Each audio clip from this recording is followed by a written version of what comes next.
팔로 사징 수술 안내. 안녕하십니까? 본 동영상은 팔로 사징 환아의 보호자분들께 수술의 개념과 목적, 주의사항과 합병증 등에 대해 설명드리기 위해 제작되었습니다.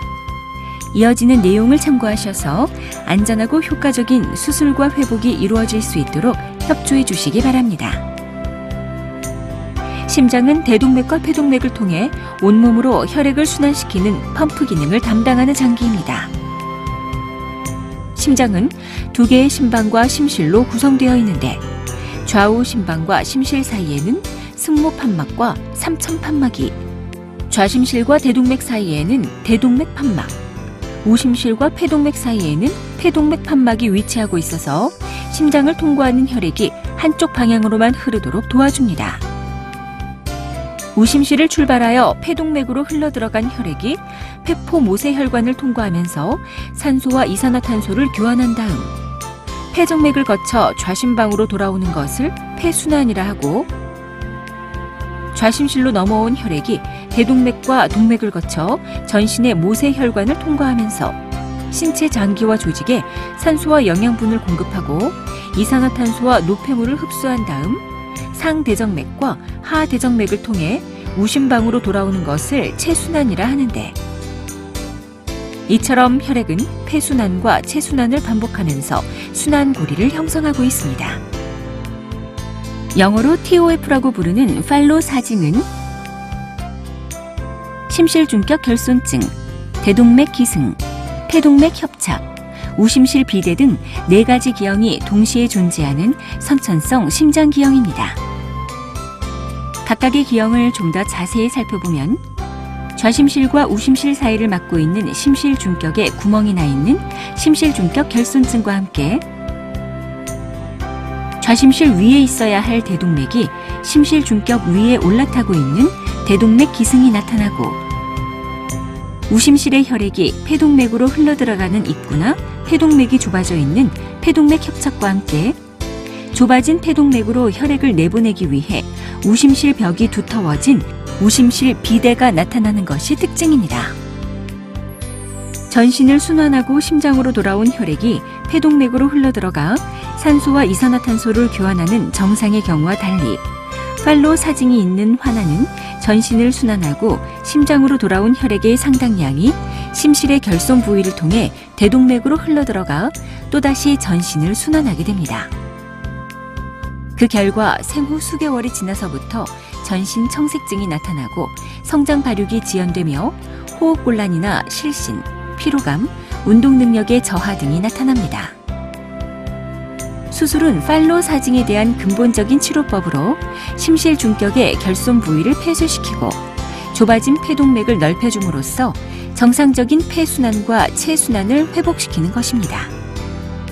수술 과정. 수술은 전신마취 하에서 시행됩니다.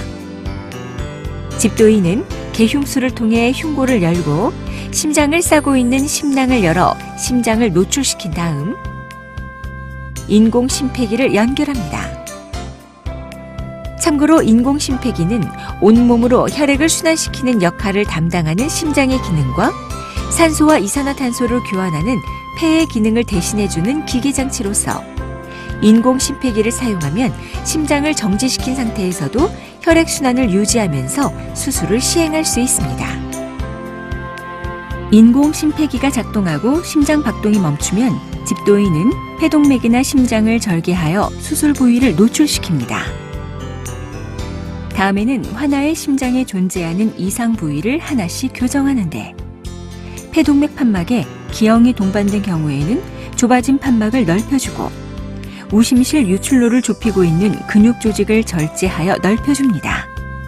그리고 심낭 조직이나 인공물질을 이용하여 좌우 심실 사이의 결손 부위를 폐쇄시키며 인공물질을 이용하여 좁아진 폐동맥을 넓혀줍니다. 이상의 과정을 통해 심장과 혈관의 이상 부위를 교정하고 환아의 심장 박동이 회복되면 인공심폐기와 연결했던 도관을 제거합니다. 이어서 흉부에 배액관을 삽입하고 상처를 봉합하여 수술을 마무리합니다. 수술 후 진행 과정 및 주의사항. 수술 후에는 곧바로 중환자실로 이동하는데 혈압이 안정되고 출혈이 없으며 자발적인 호흡이 잘 회복되면 기도에 삽입했던 튜브와 인공호흡기를 제거합니다. 그리고 중환자실에서 집중 관찰하면서 상태가 충분히 안정되었다고 판단되면 일반 병실로 올라옵니다.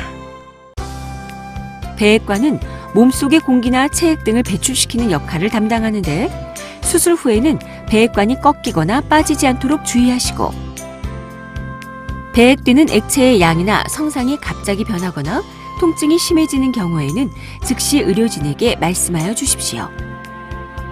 발생 가능한 합병증과 부작용, 전신마취 관련 합병증.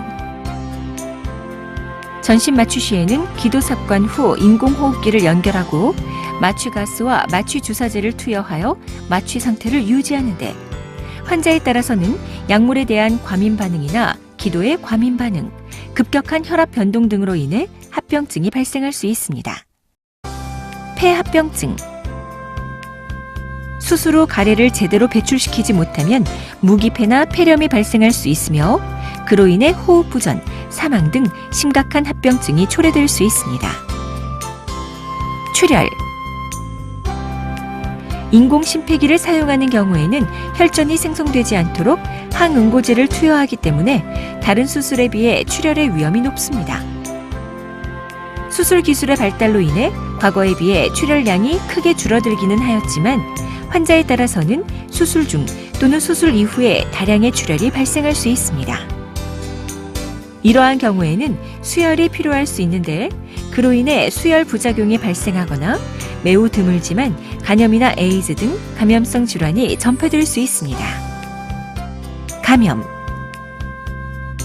수술 전후의 세균 감염에 의해 수술 상처나 신체 내부에 염증이 발생할 수 있습니다. 수술 상처에 염증이 발생하면 소독을 시행하고 필요시 새살이 차오를 때까지 기다렸다가 상처를 다시 봉합하기도 합니다. 그리고 심장 내부나 심장이 위치하는 종격동 내부에 감염이 발생한 경우에는 항생제 치료나 배액관 삽입, 반복적 세척 수술 등 추가적인 조치가 필요할 수 있습니다. 부정맥. 심장박동은 동결절에서 시작된 규칙적 전기 신호가 심장의 전도계를 따라 전달되면서 일어나는데 심장 수술 환자의 상당수에서는 심장 박동이 불규칙해지는 부정맥이 발생할 수 있습니다. 대부분의 부정맥은 수일 내에 정상 심박동으로 회복되는데 환자에 따라서는 추가적인 항부정맥제나 항응고제 사용 또는 전기 충격기를 이용한 심박동의 정상화가 필요할 수 있고 환자에 따라서는 영구형 인공심장박동기의 삽입이 필요한 경우도 있습니다. 한편 수술 전 폐고혈압이 많이 진행한 환아들은 수술 후 심부전이 발생할 위험이 높아지므로 다른 환아에 비해 중환자실 치료가 길어질 수 있습니다. 심장 판막 손상. 심장에는 혈액이 역류하는 것을 방지해주는 4개의 판막이 있는데 판막에 이상이 동반되어 있거나 수술 부위가 판막에 인접한 경우에는 수술 중 판막이 손상되거나 수술 후 기능 장애가 심해질 수 있습니다. 특히 팔로 사징의 경우에는 폐동맥 판막에 이상이 동반된 경우가 많기 때문에 추후 폐동맥 판막에 대한 추가적 시술이나 인공판막 치환 수술 등이 필요할 수 있습니다. 신경 손상. 흉부에는 흉벽의 운동과 감각을 담당하는 늑간신경, 목소리를 조절하는 후두신경, 횡격막의 운동을 담당하는 횡격막 신경, 자율신경계의 일부인 교감신경 등 다양한 신경들이 지나가고 있는데 수술 과정에서 이들 신경이 손상을 입을 수 있으며 그로 인해 감각 이상이나 통증, 마비 등 다양한 신경학적 이상 증상이 나타날 수 있는데 환자에 따라서는 영구적인 후유증이 남을 수도 있습니다. 림프액 누출. 흉부의 주요 장기와 혈관 주변에는 림프관이 그물처럼 얽혀 있는데 수술 과정에서 림프관이 손상될 수 있으며 그로 인해 림프관 속을 흐르는 림프액이 주변 조직으로 흘러나올 수 있습니다. 일반적으로 손상된 림프관은 시간이 지나면서 저절로 막히고 누출된 림프액도 주변 조직으로 흡수되기 때문에 별다른 문제가 발생하지 않습니다.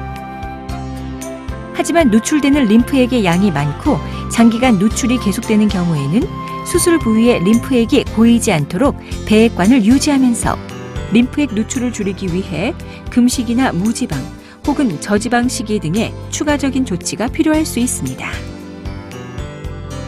인공심폐기 합병증. 인공심폐기는 온몸으로 혈액을 순환시키는 역할을 담당하는 심장의 기능과 산소와 이산화탄소를 교환하는 폐의 기능을 대신해주는 기계장치인데, 인공심폐기를 사용하면 심장을 정지시킨 상태에서도 혈액순환과 산소 공급을 유지하면서 수술을 시행할 수 있습니다. 하지만 인공심폐기를 가동하면 다량의 항응고제 사용으로 예상치 못한 출혈이 발생할 수 있으며 혈전이나 공기 등이 혈관을 따라 이동하여 뇌졸중을 일으킬 수 있습니다. 그리고 수술 후 심장이나 폐의 기능이 충분히 회복되지 못하면 심장의 펌프 기능이나 폐의 가스 교환 기능을 도와주는 기계적 보조 장치를 사용해야 하는데, 이러한 노력에도 불구하고 기능이 회복되지 못하는 경우에는 환자가 사망할 수도 있습니다. 기타 합병증. 그 밖에 발생할 수 있는 합병증으로는 수술과 마취에 관련된 약물이나 감염, 출혈, 탈수 등 다양한 원인에 의해 간이나 신장, 중추신경계, 심장, 소화관 등이 손상을 입는 다발성 장기 손상 등이 있습니다. 참고로 신장 기능이 일시적으로 저하된 경우에는 복막투석이나 혈액투석을 시행해야 하는데, 환자에 따라서는 시간이 지나도 신장 기능이 회복되지 않으면서 만성 신부전으로 진행할 수 있습니다. 기타 사항 안내. 설명의 한계. 비록 발생률이 매우 낮기는 하지만 지금까지 설명드린 내용 외에도 다양한 예기치 못한 합병증이 발생할 수 있습니다. 하지만 이러한 사항 모두를 사전에 예측하거나 설명하는 것은 불가능하므로 이에 대한 환자, 보호자분의 양해를 부탁드립니다. 보험 적용의 한계. 수술 중 또는 수술 전후로 필요하다고 판단될 경우에는 의료보험 적용 범위 이상의 마취 재료나 수술 재료, 약물 등이 사용될 수 있으며 추가적인 병리 검사나 영상 검사 등이 시행될 수 있는데, 이러한 경우에는 별도의 본인 부담금이 발생할 수 있습니다. 임상연구 데이터 활용. 본 수술에 관련된 정보 중에서 환자의 개인정보를 제외한 의학적 데이터는 의학 발전을 위한 임상연구에 활용될 수 있습니다. 지금까지 팔로 사징의 수술적 치료에 대해 설명드렸습니다. 감사합니다.